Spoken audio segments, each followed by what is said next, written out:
देखिए बेटा, हमारा टॉपिक चल रहा था सरयू गद्य खंड का अध्याय 16 सीरीज के फूल। इसमें हम आपको बता रहे थे कि कवि ने कालिदास,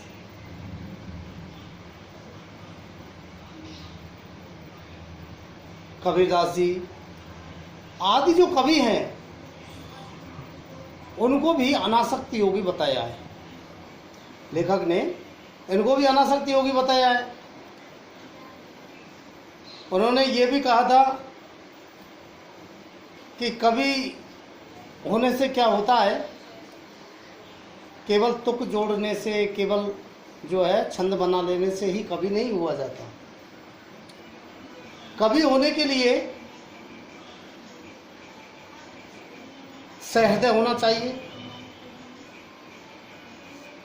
बहुत से कवि जो है कवि होने का दावा करते हैं, वयमपि कवि है, कवि है, कविस्ते कालिदास। लेखक कहते हैं, जो है एक विद्वान ने ऐसे कवियों को फटकारते हुए कहा है कि हम भी कवि हैं, हम भी कवि हैं। ये कहते हैं कवि तो कालिदास आदि हैं। लेखक कहते हैं कि मैं तो मुग्ध और विस्मय विमूढ़ होकर के कालिदास के एक एक श्लोक को देख करके हैरान हो जाता हूँ। वास्तव में उन्होंने इतने गजब से जो है श्लोक लिखे हैं प्रत्येक रचना में, चाहे वो अभिज्ञान शाकुंतलम हो, नाटक है, चाहे जो है मेघदूत हो, प्रत्येक रचना में उन्होंने इतने गजब के तरीके से श्लोक लिखे हैं कि उनकी जो है उपमा देना असंभव है। उपमा कालिदासस्य भारवेरर्थगौरवम कहा भी है। इतने गजब के तरीके से उन्होंने उपमा का प्रयोग किया है। लेखक कहते हैं, अब इस सीरीज के फूल का ही एक उदाहरण लीजिए। शकुंतला बहुत ही सुंदर थी, बहुत ही सुंदर थी। सुंदर क्या होने से क्या हो जाता है? क्या सुंदरता कवि के हृदय से निकलती है, रचनाकार के हृदय से निकलती है। कोई चित्रकार कितनी कला से चित्र बना रहा है, उसके हृदय में जितनी सुंदरता है उसी ढंग से वह उस सौंदर्य को प्रकट कर पाएगा। कोई रचनाकार किसी का वर्णन किस ढंग से कर रहा है, पढ़ने वाले का उसका जो स्वरूप है उसी प्रकार का होगा। उदाहरण के तौर पर हम रामायण, रामचरितमानस आदि पढ़ करके श्री राम के उत्तम चरित्र को पढ़ते हैं। रचनाकार मान लो श्री राम के चरित्र को बुरा बता देते तो आज हमारी नज़रों में वो बुरे होते। उनकी हृदय की सुंदरता से ही तो हमारे हृदय में उनके प्रति सुंदर भाव प्रकट हुए। तो सुंदरता कवि के हृदय से निकलती है।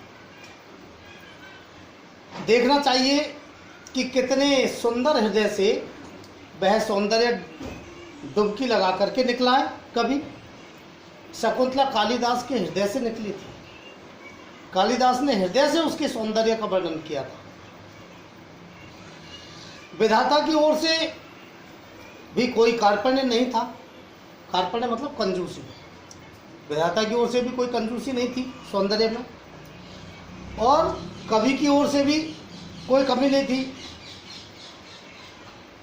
राजा जो दुष्यंत है, राजा दुष्यंत भी अच्छे भले प्रेमी थे। उन्होंने शकुंतला का एक चित्र बनाया था, लेकिन रह रह करके उनका मन खींच उठता था और उसमें एक कमी रह रही थी। वो कमी क्या थी? वो सोचते कहीं ना कहीं कोई कमी रह गई है, कुछ छूट गया है।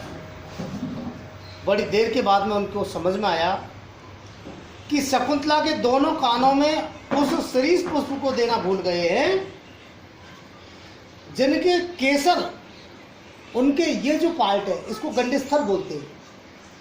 तो जिसके केसर उनके गंडस्थल तक लटके हुए थे, और क्या रह गया? और रह गया शरद चंद्र की किरणों से, किरणों के समान कोमल और शुभ्र मृणाल का हार, सफेद कमल का हार, मृणाल का हार।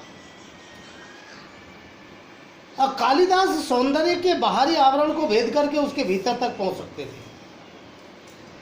बाहरी आवरण क्या होता है? बाहरी सुंदरता, और भीतरी आवरण है हृदय की सुंदरता। हमारे हृदय में जो अच्छे विचार होते हैं वो हृदय की सुंदरता है, वो आंतरिक जो है आवरण है।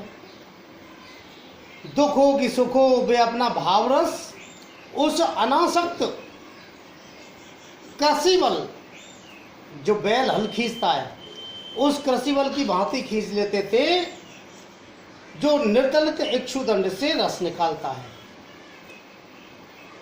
मतलब जो गन्ना होता है, गन्ने में जो चरखी में पहले बैलों से चलती थी चरखी, तो बैल उसको खींचते थे तो उस गन्ने से रस निकालता था बैल। इसी प्रकार से उस रस को वो निकालते थे, भाव के रस को। कालिदास महान थे क्योंकि वे अनासक्त रह सके थे।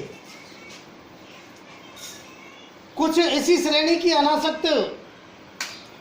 अनासक्ति जो है आधुनिक हिंदी कवि सुमित्रानंद पंत में है। कविवर रविंद्रनाथ टैगोर में भी ये अनासक्ति थी। एक जगह उन्होंने लिखा है कि राजोद्यान का सिंह द्वार कितना ही अब्रभेदी क्यों न हो, राजा के उद्यान का जो मुख्य द्वार है वो कितना भी ऊंचा क्यों नहीं हो, उसकी शिल्पकला कितनी ही सुंदर क्यों न हो, वह यह नहीं कहता कि हम में आकर के और ये सारा रास्ता समाप्त हो जाता है। वह अब्रवेदी जो सिंह द्वार है वो भी ये कहता है कि हमसे आगे भी और रास्ता है। असल गंतव्य स्थान उसे पार करने के बाद ही प्राप्त होता है। यही बताना उसका कर्तव्य है, उस सिंह द्वार का। भाई ऊंचे द्वार का कर्तव्य यह है कि असल जो गंतव्य स्थान है इसको भी पार करने के बाद है। फूल हो या पेड़, वह अपने आप में समाप्त नहीं है। किसी अन्य वस्तु को दिखाने के लिए उठी हुई उंगली है, एक इशारा है। कितना भी सुंदर फूल हो तो वो सुंदरता ये दिखा रही है कि इससे भी अधिक और सुंदर कुछ है दुनिया में। ये यहाँ तक समाप्त हो जाता है, इससे भी आगे कुछ और है। शिरीष का जो पेड़ है सचमुच पक्के अवधूत की भांति, लेखक कह रहे हैं कि शिरीष का जो पेड़ है वो सचमुच पक्के अवधूत की भांति मेरे मन में ऐसी तरंगें जगा देता है जो उसकी ओर उठती रहती है। इस चिलकती धूप में इतना सरस वह कैसे बना रह सकता है? उसके केसर कितने कोमल होते हैं, और वो भी जेठ की भरी धूप में। क्या ये भारी परिवर्तन जैसे वर्षा, आंधी, लू अपने आप में कोई सत्य नहीं है क्या? इनका उसके ऊपर कोई असर ही नहीं पड़ता। हमारे देश के ऊपर से जो मार काट, अग्निदाह, लूटपाट, खून खच्चर का बवंडर बह गया है, उसके भीतर भी क्या स्थिर रहा जा सकता था?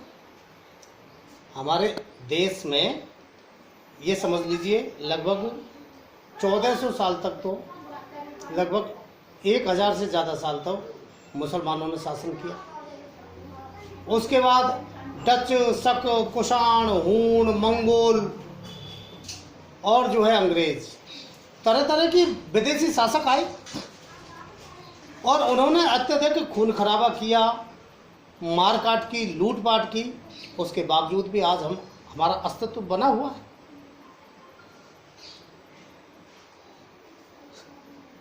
ऐसे ही शिरीष का जो पेड़ है, वो शिरीष का पेड़ भी इस प्रकार के बाहरी विशेष विपरीत परिस्थितियों के परिवर्तन में भी स्थिर रह सका।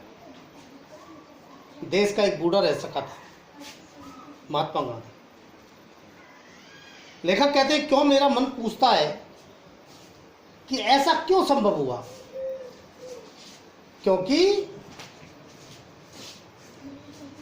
शिरीष भी अवधूत है। शिरीष वायुमंडल से रस खींचकर इतना कोमल और कठोर, इतना कठोर हो सका था, इतना कोमल हो सका था कि उसमें कोमल तंतु आए फूल में, इतना कठोर हो सका था कि उसका फल जो है दूसरा मौसम तक जो है हिल नहीं पाता।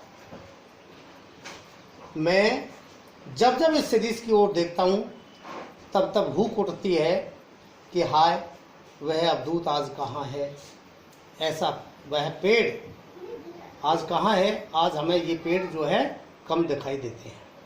तो इस प्रकार से ये अध्याय आपका समाप्त हुआ। अगला अध्याय अपन कल प्रारंभ करें।